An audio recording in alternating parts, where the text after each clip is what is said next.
And we are back with some more Nova Scotia Supernovas franchise mode, and in this one, we have a tough decision to make regarding Provorov and Chychrun. As for who we're going to be signing between the two of them, I think it has to be Chychrun, mostly because he's asking for a lot less money than Provorov is. He's only asking for 5.2, whereas Provorov is now asking for 7 mil.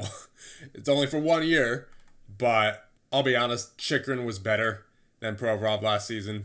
I mean, they had similar point totals, but Chychrun played less games, so meaning more points per game. And he also had a much better plus-minus at plus 21. Now, normally I don't take stock in that, but just given the situation, this is one of those times where I'm going to split hairs. Both of them do want no movement clauses, however, and Chychrun wants 3 years, so it's a matter of, do I think Chychrun will be worth it 3 years from now? Or do I want to spend an extra $2 million to have Provorov on a short-term deal?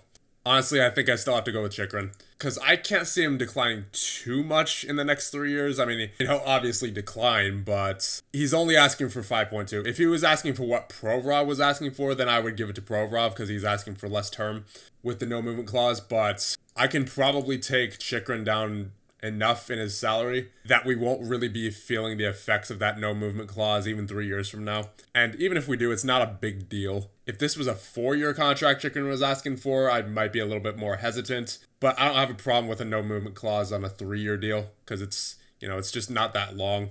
And I honestly don't think it'll be that much of a hindrance. So I'm going to start out with 4.5 for 3 years. All right, so I managed to get him down to 4.8 for 3 years with the no movement clause. So that's definitely something I'm willing to do.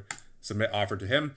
And that means Provorov is unfortunately going to be walking on July 1st. Oh, and I also already signed Ivanov and Peter to extensions. Peter was signed for 6.5 for the next 5 years, I believe. And then Ivanov was signed for the next 5 years at 7.1. As for why I re-signed him, Paris may have had a good season this year, and he had a good playoffs for sure, but just being that rookie goaltender, you just never know, right? He might just fall back down to earth next season. So I wanted to have Ivanov locked up long term just in case.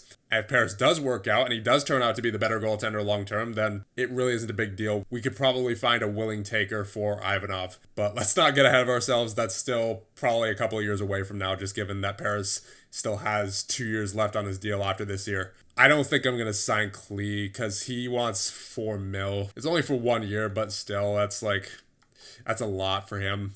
He only had 16 points last season, and is not the greatest simulator when it comes to his grades, so I think I'll let him walk. Or you know what? I'll qualify him, and then I'll trade his rights. Velikov wants 2 mil for 3 years. I'll give him that. Martin wants 1.3 for 2 years. I will give him that as well. Luke Ashton wants a no-trade clause.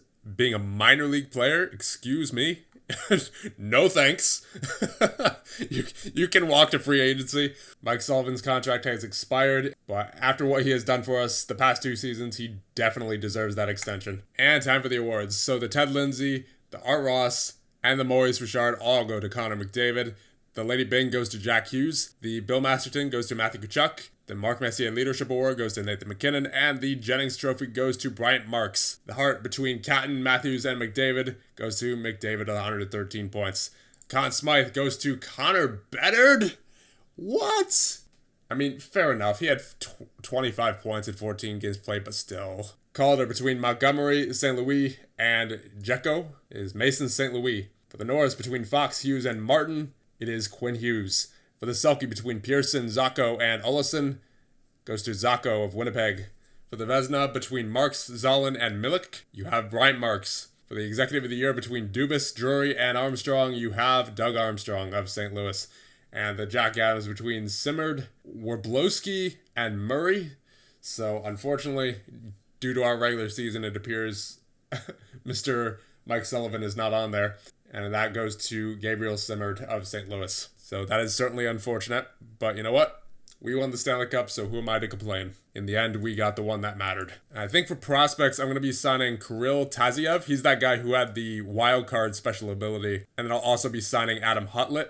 He's only a 1-star ability, 2-star potential, but he does have some pretty good ratings in there. So I'll be signing them too, and then I will not be signing anybody else with rights expiring this year. And here's our season summary. We got most of the positive categories, meaning our total season score is 42, and the career score now sitting at 213. All right, we're on July 1st now. I will admit our defensive depth is kind of taking a hit here, as we only have Kiviharyu, Yurichek, Chikrin, and Wu as our top 4. Then it drops off to Fabro, Martin, and Vilchinsky. Not exactly great.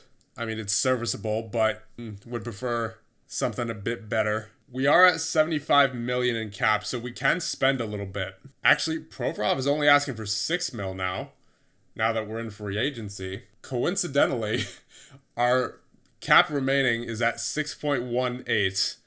He wants 6.15. So it technically would work, but we wouldn't be giving ourselves a lot of wiggle room, unfortunately. If I could somehow get Lamoureux in the draft, that'd be great, but I don't think that's happening.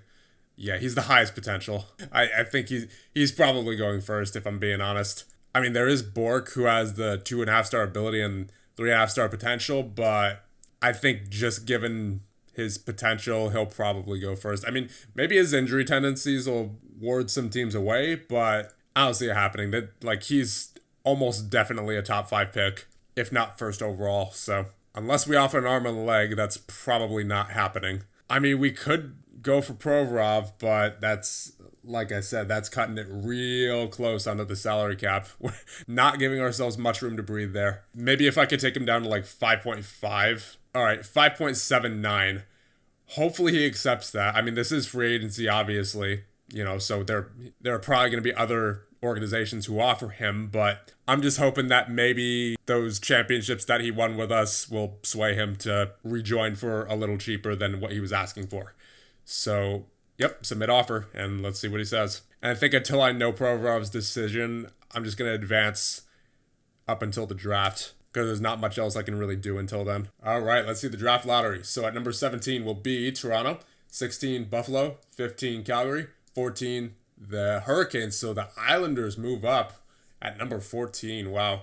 13 you have Philly, so Tampa also moves up. Okay. Quite the improbable result there, but definitely very interesting. At number 12, you have Anaheim. At 11, you have Colorado. 10, Columbus. 9, Nashville. 8, Seattle. 7, LA. 6, Arizona. And at number 5 is where the Islanders will land. At number 4, you have Tampa.